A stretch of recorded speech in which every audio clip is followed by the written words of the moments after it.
Hi everyone, welcome to this full moon and Taurus reading that I have for you. I really like to work with the moon cycles when the moon is new and growing. I like to try to manifest and work on the things that I want to bring into my life. And when the moon is full and it begins to wane, I like to focus on the things that I need to let go of. And it's just a good reminder for us to make sure that we're always keeping ourselves in balance and that we're giving attention to all the different aspects of our life. With that said, please take a look at the description box below if you're new to my readings. It gives a little description as to how I read. I read energy, feminine and masculine energy, not gender. That means that regardless of your actual sex, you can show up as a king, queen, knight, page, whatever. In my readings. It has nothing to do with your sexuality or your gender. It just has to do with energy.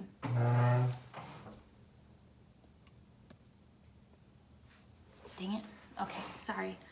It just has to do with the energy that you're in. If you're in a more masculine energy, feminine energy, it's just that's going to really color the way that you come up in a reading.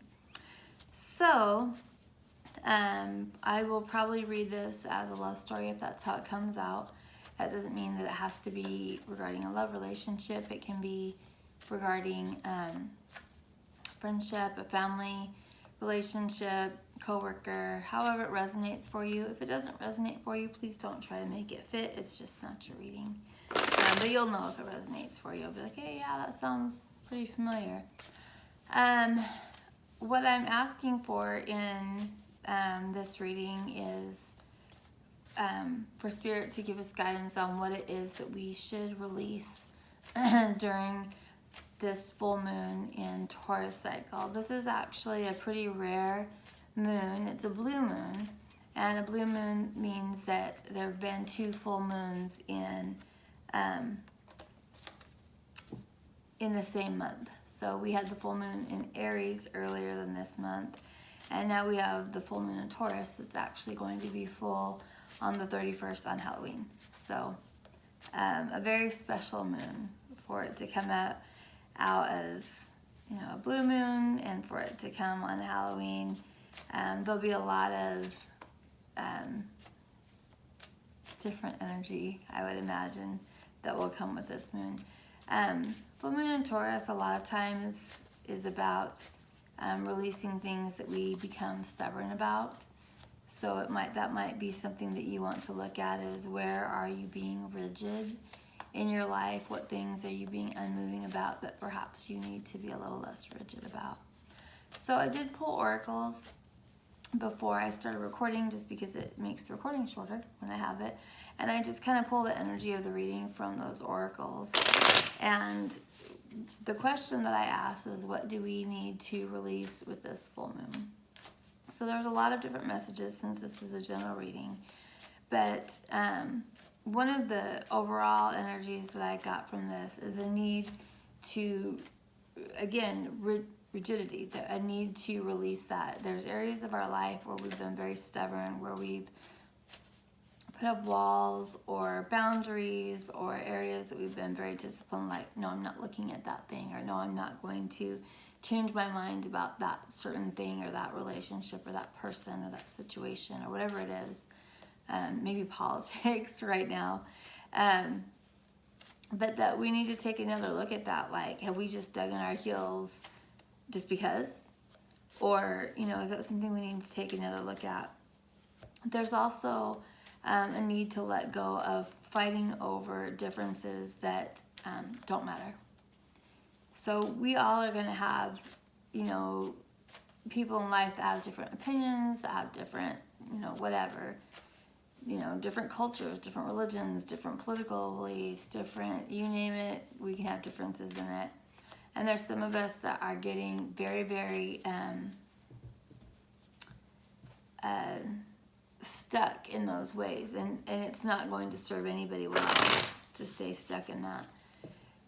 So there's also a need to, I think that there are some of you out there that have been really holding on to the idea of something happening, something perhaps that you've been trying to manifest that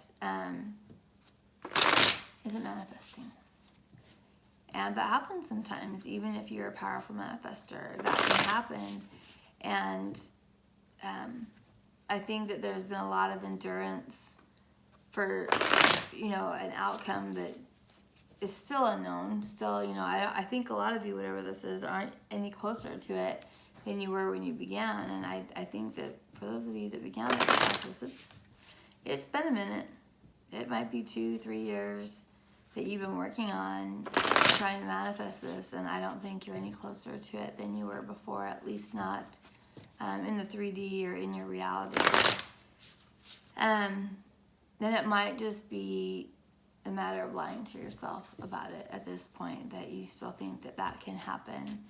So there's a need to release that for some of you, to release, you know, if there's something that you've been working on for that long a period of time and you haven't made any progress, it might just not be for you. But I can guarantee you, if you've been working on it that long, that there's definitely been lessons that you've learned from it. So the time isn't lost, but it is important that you know, before you let it go, that you go, you know, get yourself an Easter basket and gather up all of the lessons that this time has had to teach you. You know, and then if this resonates with you, you know, let that thing go. If it's meant for you, it'll come back. But in the meantime, it's taking up space energetically in your life and keeping you from other things that can be interesting and satisfying and bring love into your life. I think for a lot of you, when you let that go, that it's going to make space for you to make or receive an offer from somebody who's very abundant, that you respect, that's mature, and you deserve to have that type of person in your life. So it's also a need to release an energy of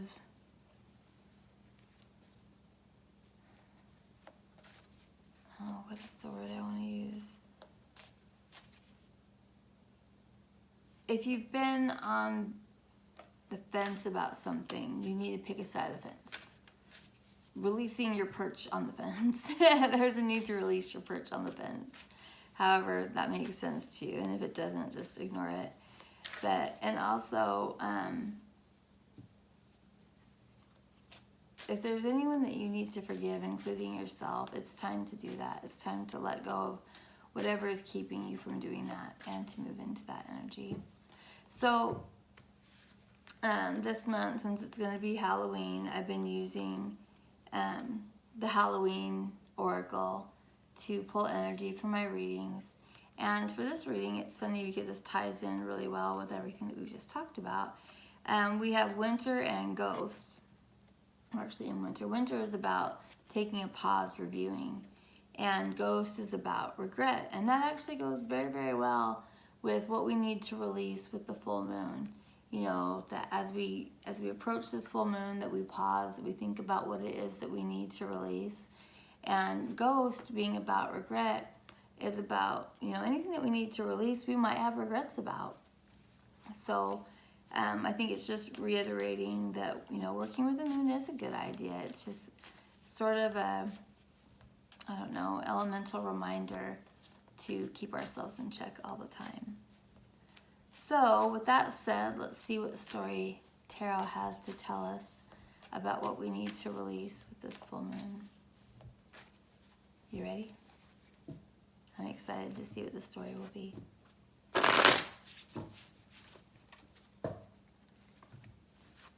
Can you please tell us the situation concerning what we need to release? Now this, whatever comes out in this reading, you know, it might be something that relates very, very specifically to you, something that you resonate with. And if it doesn't, think of, you know, I like to think of the things that I listen to, or the stories of the tarot, stories that tarot tells us.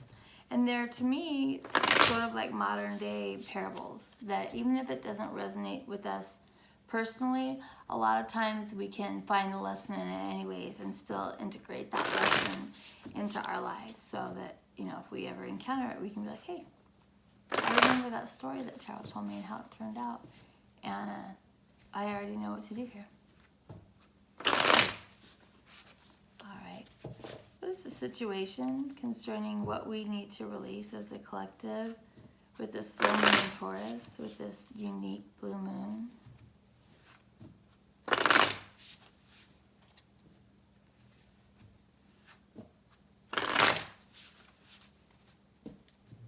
What do we need to release with this blue moon and Halloween?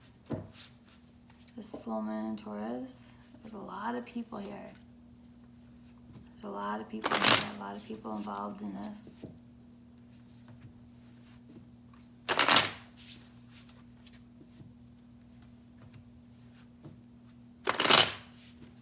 We have an earth sign, a Taurus that has Cancer in their chart.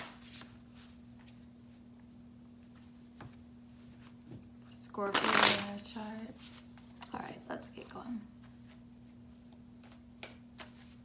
What is the situation concerning what we need to release as a collective? We've got the Prince of Pentacles. It's the Knight of Pentacles in this Cosmic Tarot. Knight of Pentacles is an energy, it's a slow-moving energy, it's studious. It's an energy of somebody looking at everything, weighing it, measuring it. Tell me more about the situation. Tell me more about this Prince of Pentacles and the situation concerning what we need to release with this full moon in Taurus on Halloween. Ace of Cups. So these two together, when we have the Prince of Pentacles and the Ace of Cups, it's someone that's moving slowly towards love. Let's see if anything else wants to come out with it. Anything else with the Prince of Pentacles and the Ace of Cups is the situation. This may be an earth sign that you need to no longer be with. Capricorn, Taurus, Virgo. But I'm thinking more it's this slow progression towards love, or slow progression towards making an offer, that slowness might be what needs to be released. Tell me more about Prince of Pentacles and Ace of Cups as the situation for what needs to be released with the full moon in Taurus.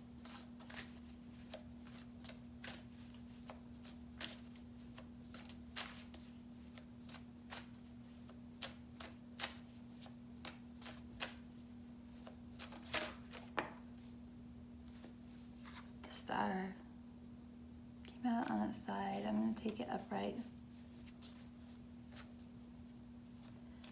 Prince of Pentacles has been looking at, so the Star card is what you wish for. It's your,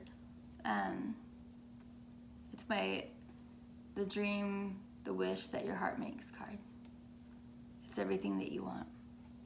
So for it to come out upright with this way, with the Prince of Pentacles and the Ace of Cups there, this Prince of Pentacles has been really watching whoever the Star card represents and wanting to make this offer of love, but he's yet to do it. At the bottom of the deck we have the Queen of Wands. Fire sign, Aries, Leo, Sagittarius.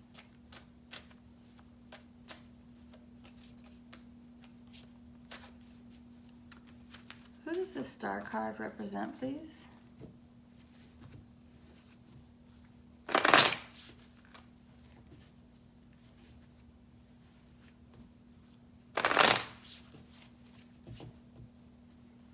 Who does the Star card represent, please?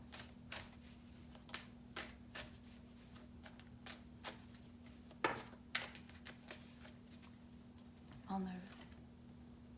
The Prince Princess of Pentacles and the Emperor.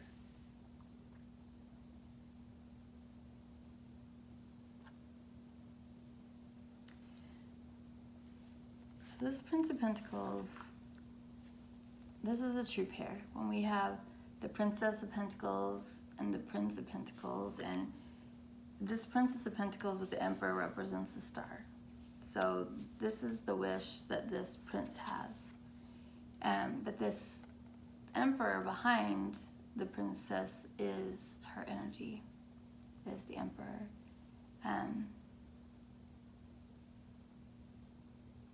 She might be a lot.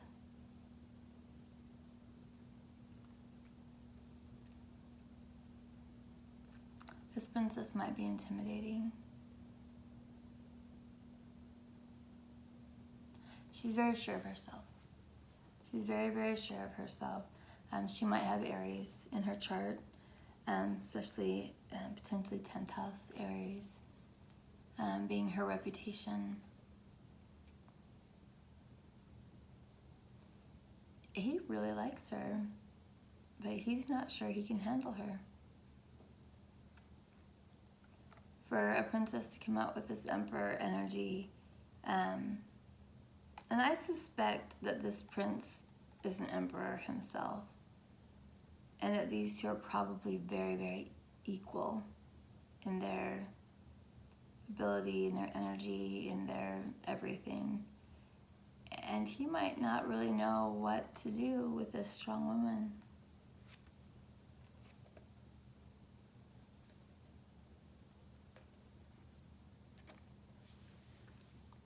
This feminine energy, she shines. And she's not going to put a dimmer on her shine for anyone.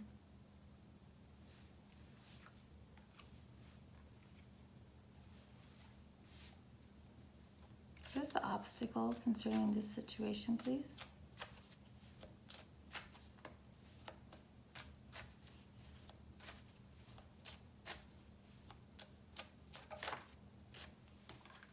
Six of Wands in reverse. Six of Wands upright is conflict. No.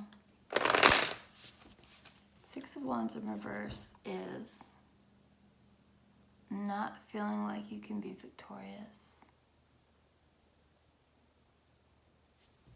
Not feeling like you can be victorious. Leo energy.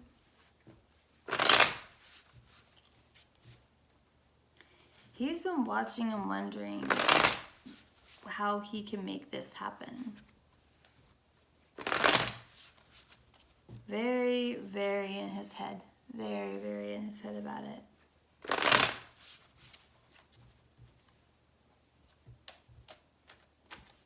This woman communicates more effectively than anyone else I think he's ever been with.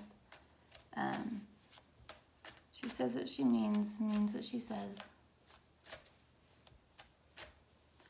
And I think that, let's see. Nine of Cups. This is wish fulfillment also. Not feeling like you can be victorious with what it is that you want.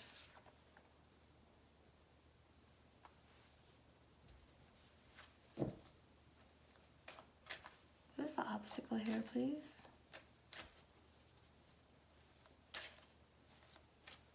There might also be drinking going on here. Too much drinking might be an obstacle. Ego for sure. The Six of Wands. Six of Wands when it's upright is the Emperor returning from battle, from winning a battle, from being victorious. But it's also a lot to do with his ego. And having it in reverse is sort of not only not believing that you can have a victory, but also sort of toxic ego.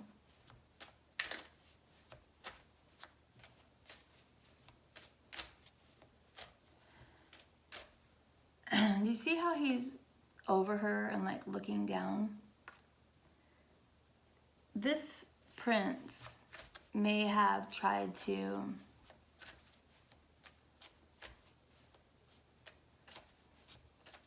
I call it trying to take a person down a peg.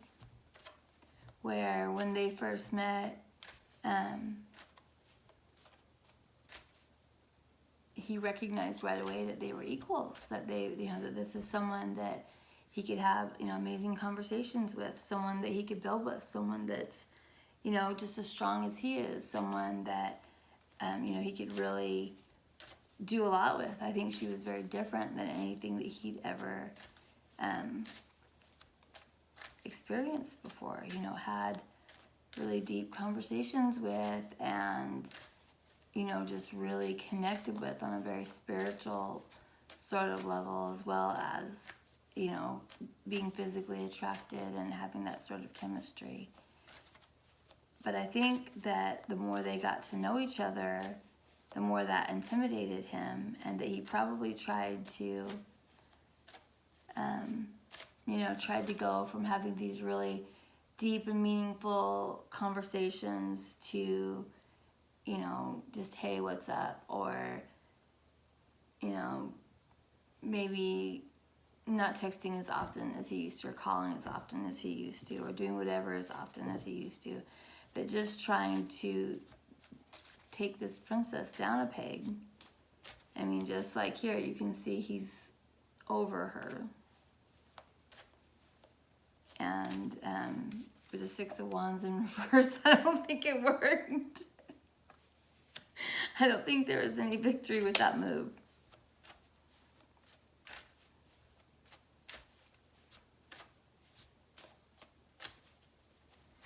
What is the energy that this prince will use to overcome this obstacle? He definitely realizes that to get out of this situation, he needs to bring things back into balance again. That's going to require a lot of strength and I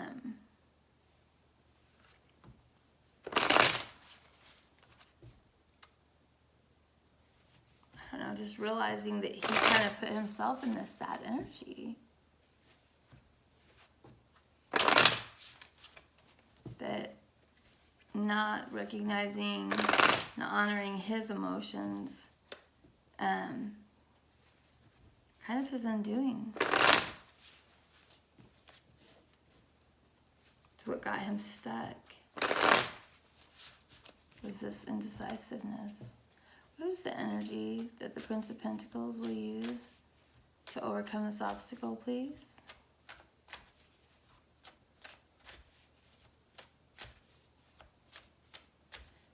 This Prince of Pentacles is stubborn.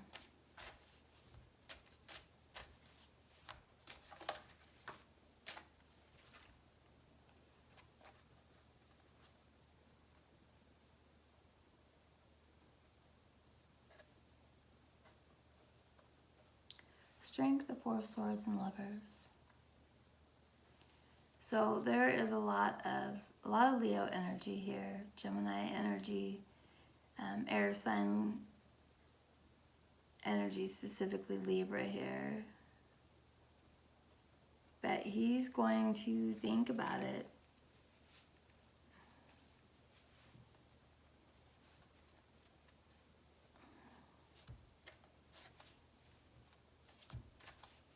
Tell me more about the energy that this prince is going to use to overcome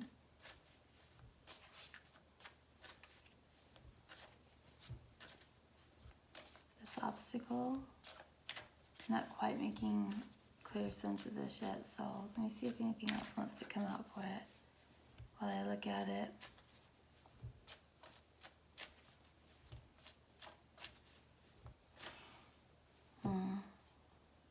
So, Four of Swords, okay. Four of Swords is a resting energy. It's also a thinking, reflective energy.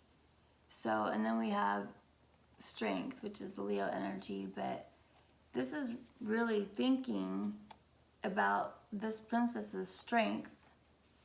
Lovers is what he loved. What he loved about this princess. That he's going to take the time to realize that what he was intimidated by was what he actually loved most about this princess.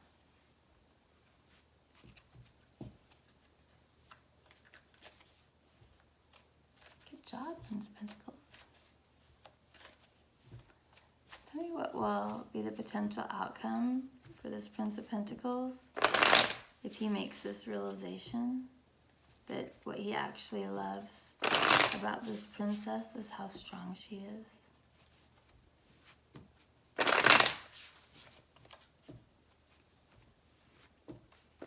What's the potential outcome for this prince when he realizes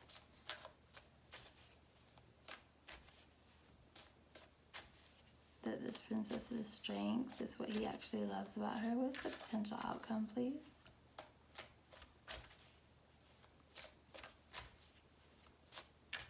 So really with this moon, it's releasing a lot of ego. You know, we talked about that earlier. Ooh.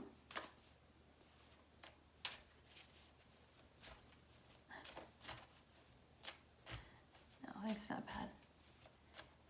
It's actually the Prince of Wands. This is his same energy. Prince of Wands gets up and moves. Where this Prince of Pentacles, he sits and thinks. And I made that face because I was like, oh no, do we have another prince that's coming in? But I don't think we do. I think that this is just the same Prince of Pentacles energy. But Prince of Wands gets up and moves. Oh my goodness. Sorry about that. He gets up and he moves. He takes action. So tell me more about the Prince of Wands as a potential outcome, please. So what we have here is a need to release ego, being slow moving, releasing the need to try to take this princess down a peg. One, you're not going to do it. This princess is very aware of her worth, and she overcame a lot to come into that energy. And it's not an energy that means to intimidate, it's just an energy that she worked for.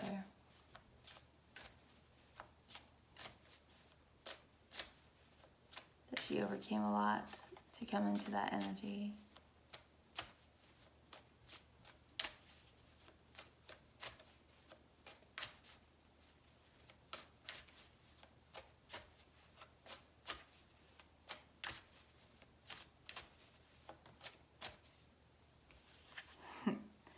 Seven of Cups in reverse. I love it. That's clarity. When Seven of Cups is upright, it's a lack of clarity. It's confusion. It's too many options. When Seven of Cups is in reverse, that's clarity, having made a choice, that you've made a choice. And we talked earlier up in the energy part about it, about that indecision that needs to be released. The choice needs to be made. And that's what's happening here. Seven of Cups is clarity. It's making a choice. It's knowing that you need to.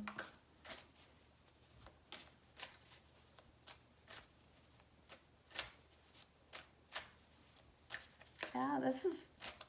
I'm going to see if anything else wants to come out, but... Yep, we have Seven of Pentacles, Ten of Swords, and the Moon in reverse. That all just came out in addition to this. Ten of Swords in reverse is no longer being in pain, no longer being in a self-inflicted pain. Seven of Pentacles is when it's upright, it's waiting, watching, needing to make a decision. And when it's in reverse, you're not doing that anymore. You've made a decision, you have clarity, you know what you're going to do. And then the Moon in reverse, the Moon is, it can be a Cancer, but it's secrets revealed, truth being told. So I suspect that this Prince of Pentacles has probably had some pretty strong feelings for this Princess of Pentacles and hasn't shared that with her. And that would be this moon in reverse. And this is no longer waiting to decide whether or not he's going to do that. He's just going to express that. And when he does, he's going to feel a lot better. A lot better. Let's see what's at the bottom of the deck. And we have Ace of Pentacles. Yay! Stability, love, everything good. This could also be an engagement ring for some of you if you all are in a relationship that's ready to proceed that way. A lot of times Ace of Pentacles can represent an engagement ring. So really what we have here is, you know, the need to release ego, the need to release being rigid about something. It looks like there's definitely someone here. And, you know, and all this energy can be flipped. You know, ladies, you know, you can be this Prince of Pentacles energy that's being stubborn and rigid and whatever it is. It's probably the men folk that are doing it, but there's probably some ladies out there too that are in the same energy. But that when you let go of that stubbornness, that when you know, tell the truth about the way that you feel, when you start, whatever differences here are probably pretty petty, you know, probably, you know, definitely not even worth talking about. When you let go of this regret, this indecision, and stop trying to take this person down a peg, stop trying, it's like you're trying to downgrade them, and they're just not having it. They're just like, no. Oh, if that's what you're gonna do, you know, you can get out of here. And then after they decide to do that, you know, you realize, dang, that person's strength is actually what I really, really loved about them. And then you make that decision to go forward.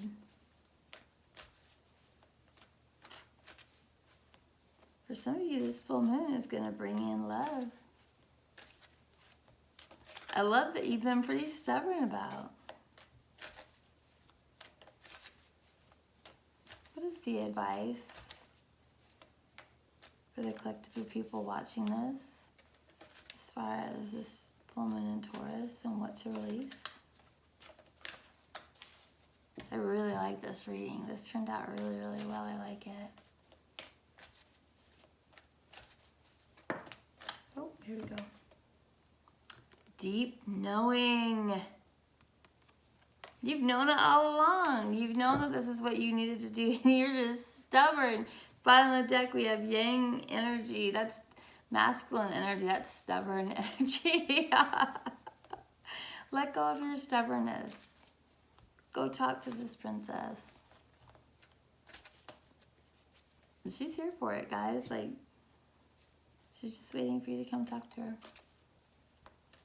I hope that this Halloween is safe and happy and fun for everybody. And remember that every day we get to make the choice to choose faith or fear, but you cannot ever choose both. I personally suggest choosing faith.